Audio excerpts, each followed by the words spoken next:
Oui.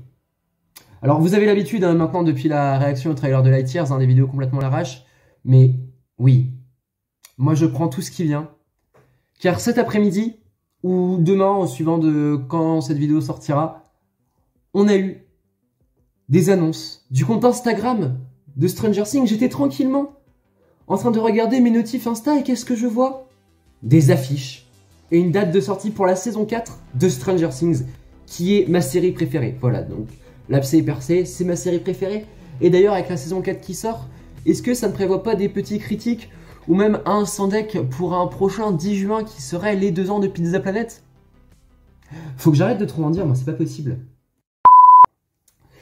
Enfin bref, dans cette courte vidéo, on va revenir plus en détail sur les affiches qu'on a eues et les annonces de sortie de cette saison 4. Donc j'espère que vous êtes prêts, c'est parti.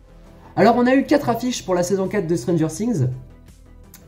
Et une 5e avec tous les personnages, une affiche plutôt globale. Donc que je vous mets ici, mais on va plus se pencher pour cette vidéo sur les 4 autres affiches qu'on a eues. Donc on a d'abord eu une première affiche avec les personnages un peu plus global, à savoir Dustin, Lucas, Nancy, Robin, Steve, Erika et Max, qui sont devant une horloge qu'on voyait dans la toute première bande-annonce de la série et qui, je pense, sera au cœur de l'intrigue. On a aussi une deuxième affiche avec Hooper, Murray, Bowman et Joyce qui sont cette fois-ci dans la base russe. Et donc Hooper que j'attends avec impatience depuis la scène post-générique de la saison 3. Parce qu'il était supposé mort, mais en fait il est pas mort. Et du coup j'ai vraiment hâte de voir comment il va être réintégré dans la série. Et du coup à savoir que Joyce et Murray iront sans doute le sauver. On a aussi une troisième affiche où on peut voir Mike, Will, Jonathan. Et au début je pensais que c'était Elf. Après je me suis dit que c'était peut-être Joyce ou même Suzy, pourquoi pas.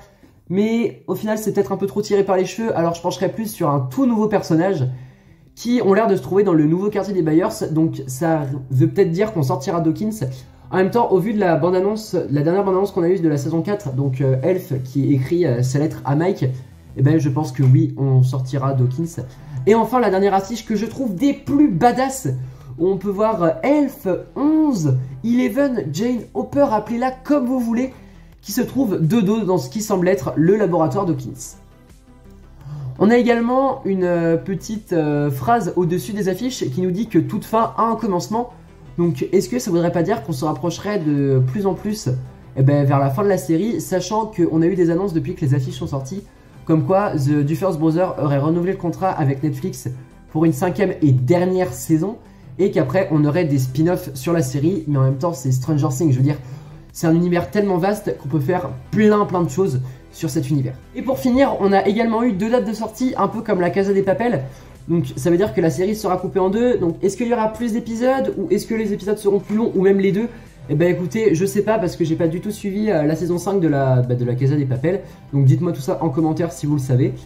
Du coup, on sait déjà que le premier volume sortira le 27 mai et le second volume le 1er juillet. Et attendez-vous à une flopée de vidéos entre les deux. Et oui, il y en aura forcément des vidéos théories, des vidéos analyses, des critiques, etc. En tout cas, ça me hype plutôt pas mal. Et voilà les amis, c'était tout pour cette vidéo, j'espère vraiment qu'elle vous aura plu. Quant à moi, écoutez, j'espère que vous êtes aussi hypés que moi pour cette saison 4. En tout cas, c'était l'Alien, et préservons la magie du cinéma.